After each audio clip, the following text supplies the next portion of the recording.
गोविंददास के साथ ऐसी ऐसी लीला करते महाराज।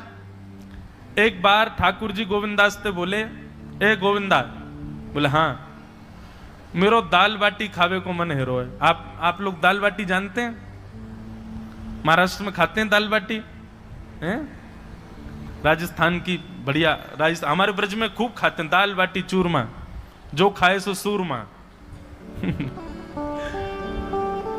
तो दाल बाटी चूरमा, ठाकुर जी बोले ए गोविंदा, ऐसे ही बोलते थे, बोले मोए दाल बाटी खानी है।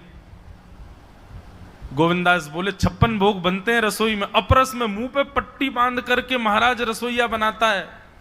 अपरस में यमुना जी का जल आता है वहां से, वृंदावन से, उसके जल में सुंदर प्रसादी बनती है। इतने सुंदर शुद्ध भोजन को छोड़ के यूं कह रहे दाल बाटी खानी है।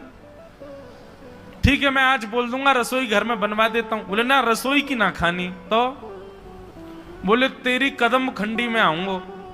गोविंदास जी जहां बैठ करके भजन चिंतन करते थे, मंदिर से थोड़ा दूर था, सुंदर वन था गिरिराज जी में। बोले मां आऊंगो और वहीं पे तू कंडा, वही गोबरी कंडा में बना, और कंडा में बना के तैयार कर, मैं आऊंगा वहीं खाऊंगा।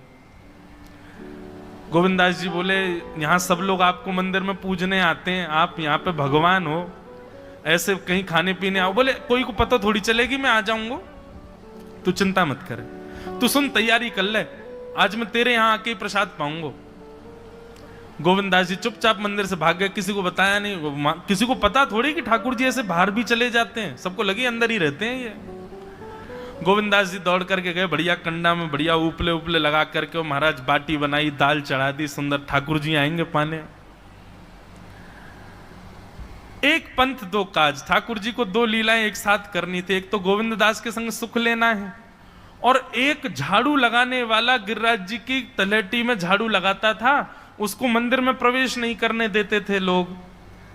तो वो बेचारा बाहर खड़ा खड़ा ही दर्शनार्थियों से पूछता था कि ठाकुर जी दिख कैसे रहे हैं, मुझे ये बता दो। दर्शनार्थी आकर के बताते थे नीली ठाकुर जी ने बाघा पहना है, गले में मोतियों की माला है, मकराकृत कुंडल है, ऐसा टिपारा ठाकुर जी के सिर पर रखा है, और ऐसा ठाकुर जी का श्रृंगार है। तो वो बाहर खड़ा खड़ा नेत्र बंद करके सुन सुन करके ही अपने चित्त में एक झांकी बना लेता था, और मन में सोचता था ऐसे दिख रहे होंगे ठाकुर जी।